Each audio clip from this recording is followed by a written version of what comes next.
So even with these subs and aircraft, I mean, at the end of the day, how are we expected to stand up to forces like that? Hey friends, welcome back to the channel. My name is Ken. Is Canada ready for war if it ever came on our doorstep? Or could we actually help other countries such as Ukraine or back up Poland if we really had to? Especially with like things going on with Israel and Gaza at this time. Tensions are very high. There's a lot of protests going on throughout. But is the Canadian military actually ready? I believe we're not. Because we got troops on the ground in Latvia right now, as well as all of the UN peacekeeping throughout, if that even is a real word anymore. And let's find out, because there's reports going on that like it has been on the decline. Ever since I left in 2010, there's been less and less troops or people willing to go in the reserves and willing to go full-time regiments. So let's find out what they have to say. The wars in Ukraine and Gaza, along with comments from the U.S. administration about annexing Canada, really raising questions about how we can defend our own country on our own. With 3 coasts and the second largest landmass in the entire world, it's a pretty tall order. So as part of our series that looks at how Canada can be more self-sufficient, we sent our producer, Michael Hiscock, to find out what needs to be done to keep Canada safe in an increasingly hostile world.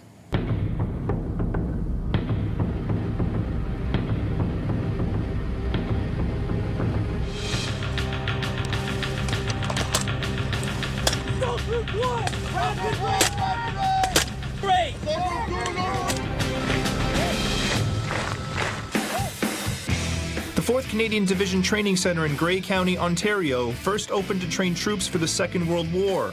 Today, these regular force members are simulating battle over an open field. Their target? This guy.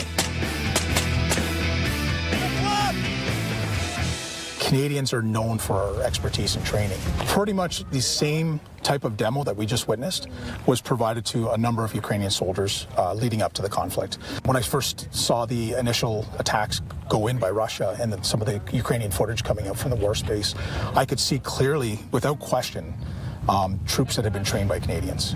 And history has proven it was effective. They were able to stop the attack basically dead in its tracks. I'll say this about Canada, we don't always have the newest and greatest and shiniest equipment, but what we have is solid tactics. We have courage, we have impetus, we have the ability to drive and advance on the enemy when we're under fire, and we've proven effective in doing that through all the conflicts we've been involved in. But that shiny new equipment might be coming. Along with our NATO allies, we committed to NATO's new defense pledge of investing 5% of our annual GDP in the next decade. The only question now is, what do we spend all that new money on? One of the things the Prime Minister is eyeing in both Germany and South Korea is something you can't always see: submarines. Having submarines means that your allies have to cooperate with you in terms of sharing intelligence about where submarines are. Paul Mitchell is a professor at the Canadian Forces College in Toronto who specializes in naval warfare. I can definitely agree with that our fleet is absolutely garbage. It's not the Canadian Armed Forces fault by any means. It's our previous government's fault by not investing and waiting too long or putting projects on delay all the time. A great example is the fighter jets, the F-35s. The Liberal government, Trudeau government, decided to basically get on board with purchasing them, and then they delayed it. And they want to purchase them, and then they delay it. And every single time they delay it, there's always like a contract that gets breached, and then they still pay that company like hundreds of millions of dollars for breach of contract. And then you start up again, and then all of a sudden now those F-35s are like 3 times the price than the original agreement. And then while our fleet is completely starving, like we do have, I believe we have a couple submarines. I was in the Navy side of things, but like they're like from the 60s. Same thing with our other assets, like for artillery, things like that. Everything needs an upgrade for sure. The Canadian Armed Force, like typical infantrymen, needs better gear, better weapons, better ability to do quick first aid on people, as well as our AUV needs to be upgraded as well, because they like to kind of like do a scare tactic of if the U.S. wants to invade Canada. It's not going to happen. That was just a political BS to let the Liberals win and scare all the boomers. But if hypothetically Russia came from the other side and then tensions were higher with the U.S. and decided not to help us, which they would, and I don't blame them if they didn't want to. We don't have that ability to navigate through all the forests that we have. Everybody just thinks that Ontario or Quebec or like these high populated dense areas are the only places that like need to be defended, and basically relying on police forces to help like kind of back everything up. So we have a lot of questions that need to be answered, a lot of upgrades that need to be done, and our GDP is not doing very good right now, but it needs to just be looked after. Probably the one thing that we have that really does have a massive strategic impact.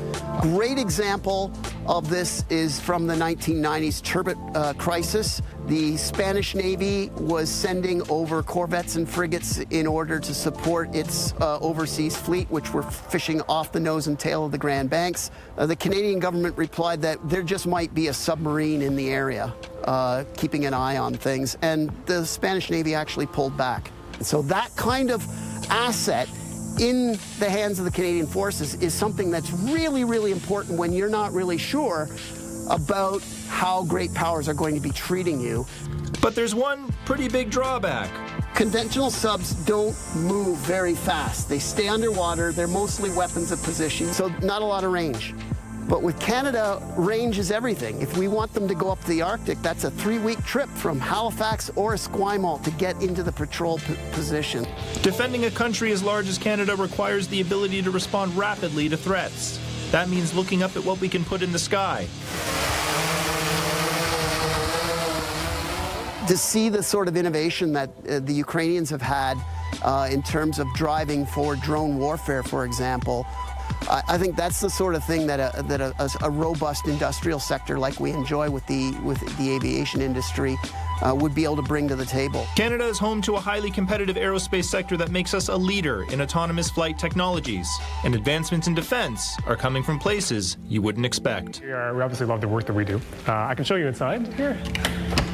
And in the cockpit, we replaced the right-hand side. There are a very small number of entities around the world that have anything close to fully autonomous flight capabilities, and we are certainly helping to push the limits on that. So this aircraft here is a modified Cessna 150, very popular fixed-wing airplane, and it's one of a few different fixed-wing airplanes that we have that are what we call optionally piloted.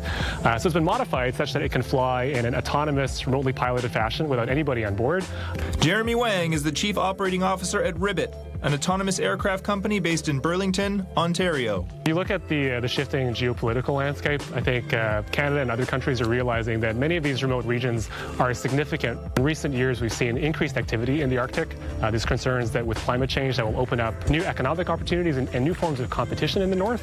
And so we want to be able to resupply the communities that are living there year-round, as well as resupply any Canadian government entities that also need to protect those areas. I think we just need to have a more open discussion around what are the areas that we want to be strong in versus what are the areas that we want to rely on allies for. That's a question that isn't lost on our troops.